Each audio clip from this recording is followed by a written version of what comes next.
एक बार एक राजा ने अपने साम्राज्य में एक बड़ा फेस्टिवल ऑर्गेनाइज किया जिसमें दूर दूर से कलाकार बुलाए गए थे और उन्हीं में था एक जादूगर और उसका बेटा।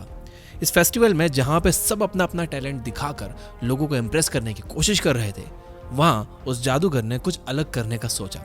उसने सोचा कि वो लोगों को और राजा को ऐसा जादू दिखाएगा कि लोग खड़े होकर उसके लिए तालियां बजाएंगे और राजा उससे खुश होकर इनाम में सोने के सिक्के देगा। बस फिर क्या था, कुछ अलग करने के चक्कर में जादूगर ने राजा का सोने का मुकुट ही गायब कर दिया, जिसे देखकर सब लोग शॉक हो गए और फिर उस जादूगर के लिए सीटियां और तालियां बजाने लगे। लेकिन राजा इस बात से नाराज हो गया क्योंकि राजा के लिए उसका मुकुट गायब हो जाना अपने गाल पर एक चांटा खाने के बराबर है।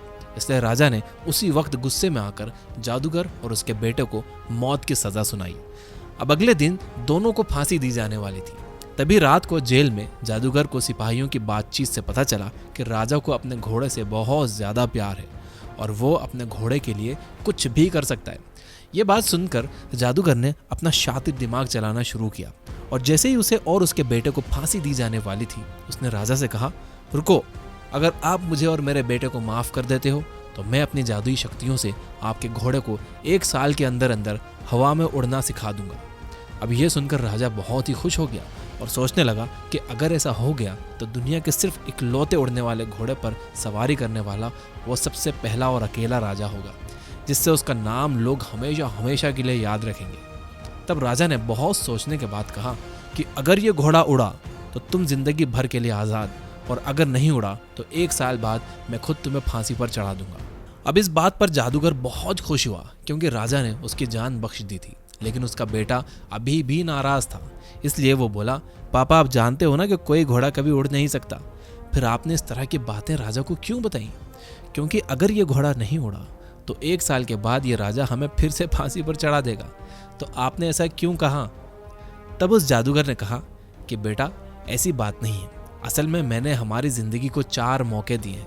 पहला मौका यह है कि राजा 1 साल के अंदर मर भी सकता है। दूसरा मौका यह है, क्या पता 1 साल के अंदर मेरी या तुम्हारी मौत आ जाए। तीसरा मौका यह है कि घोड़ा 1 साल के अंदर मर सकता है। और चौथा यह है कि हो सकता है कि 1 साल के अंदर मैं घोड़े को उड़ना सिखा दूं।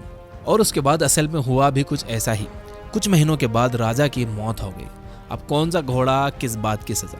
जिसके बाद वो जादूगर और उसके बेटे को सही सलामत रिहा कर दिया गया। जादूगर ने अपनी चंट चालाकी से अपनी और अपने बेटे दोनों की जान बचा ली।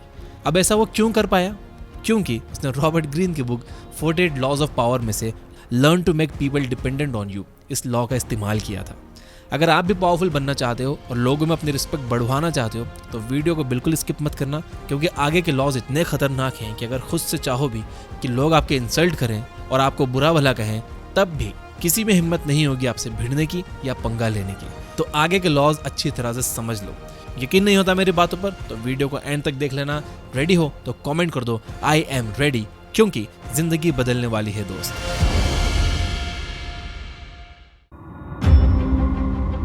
Law number 2, so much depends on your reputation, guard it with your life. आपकी रेपुटेशन बहुत इंपॉर्टेंट चीज़ है, इसे बचा कर रखो। चाइना में एक वॉर चल रहा था जिसमें 3 स्टेट्स एक दूसरे से लड़ रहे थे।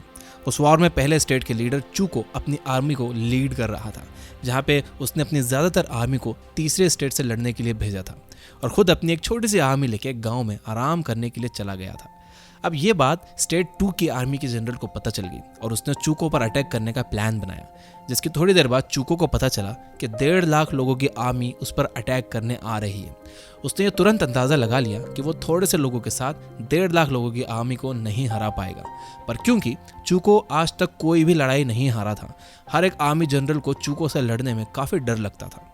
यहाँ तक कि लोग उसे स्लीपिंग ड्रैगन के नाम से बुलाते थे। स्लीपिंग ड्रैगन इसलिए क्योंकि लोगों को लगता था कि वो आराम कर रहा है तो उसका अटैक करना मुश्किल होगा, लेकिन जैसे ही कोई आर्मी उस पर अटैक करती थी वो अपनी कोई ना कोई स्ट्रेटेजी लगाकर सामने वाले को बुरी तरह हरा देता था। तो जैसे ही चूको को अटैक होने की बात का पता चला, तब उसने गांव के गेट और सारे दरवाजे खुलवा दिए और अपनी आर्मी से छुपने के लिए कहा। उसके बाद वो खुद गांव की एक ऊंची दीवार पर जाकर बैठ गया, जो गांव की सबसे हाइटेड जगह थी। वहां पर बैठने के बाद वो सितार बजाने लगा। कुछ ही मिनटों बाद उसने देखा कि दुश्मन की पूरी आर्मी अटैक करने आ रही है, पर वो ऐसे ही बैठा रहा जैसे उसने कुछ देखा ही नहीं।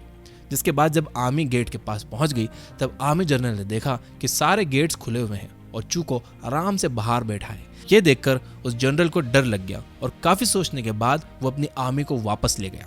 अब ऐसा इसलिए हुआ क्योंकि चू को उनसे पहले ही जीत चुका था। पूरे गांव को खाली देखकर उन्हें ये चूको का एक सोचा समझा ट्रैप लगा। तो ये है रेपुटेशन की पावर, जो बिना किसी एक गोली चलाए पूरी आर्मी को वापस भेज सकती है। ऑथर ये समझाना चाहते हैं कि लोग आपसे ज्यादा आपकी रेपुटेशन की रिस्पेक्ट करते हैं।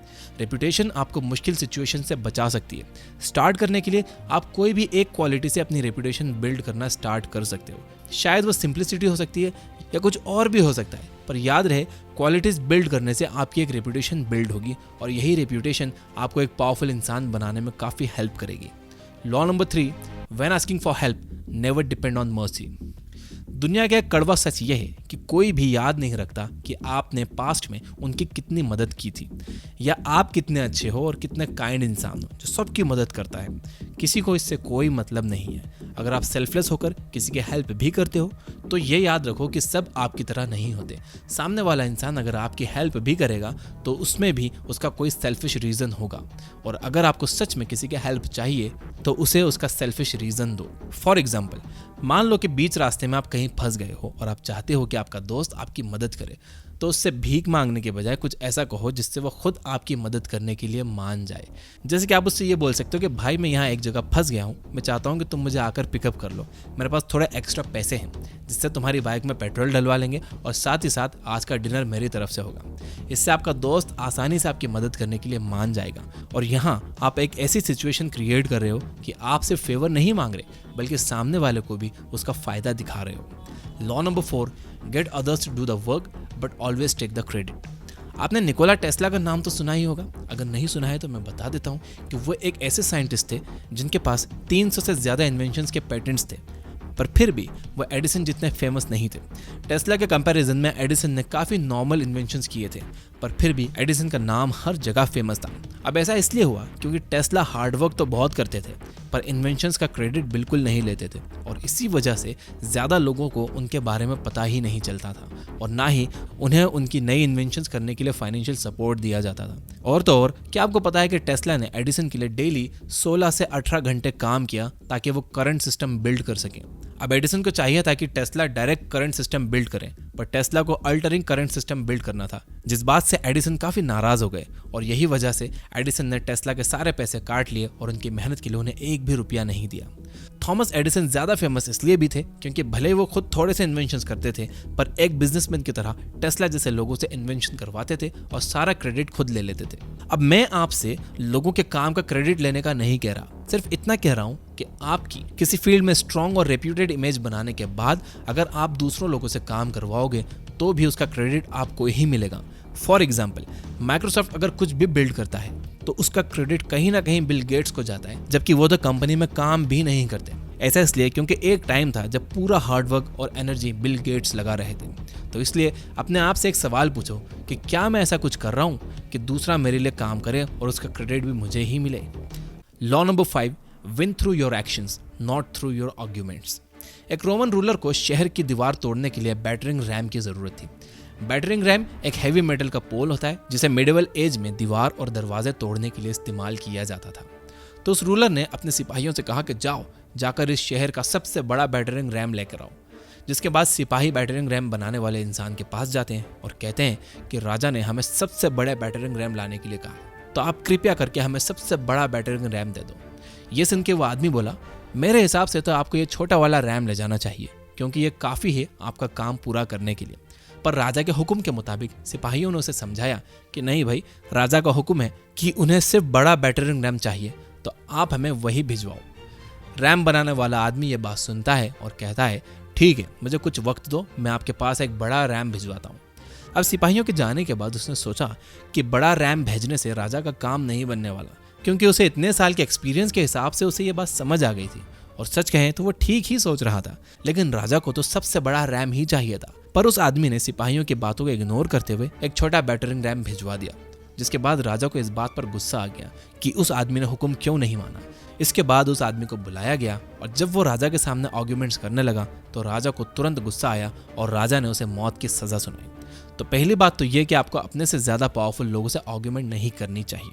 और अगर आपको अपना पॉइंट ऑफ व्यू देना भी है तो उसे इनडायरेक्टली दो। इसी केस में अगर इंजीनियर बड़े रैम के साथ साथ छोटा रैम भी भिजवा देता और ये कह देता कि काम ना बने तो छोटा इस्तेमाल कर लेना, तो ऐसा करने से उसकी जान भी बच जाती और शायद राजा उसे ज़्यादा पैसे भी दे देता।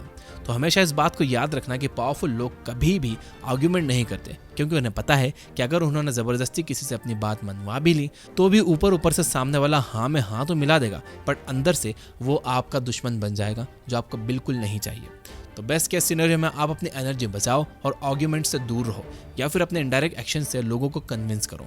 और इस वीडियो को लाइक करने में आर्ग्यूमेंट मत करना, डायरेक्ट लाइक बटन दबा दो। इस किताब की पूरी समरी सुनने के लिए यह बुक ऐप डाउनलोड कर सकते हो। Finally, you guys are amazing, keep reading, keep learning, keep growing. Thank you for watching.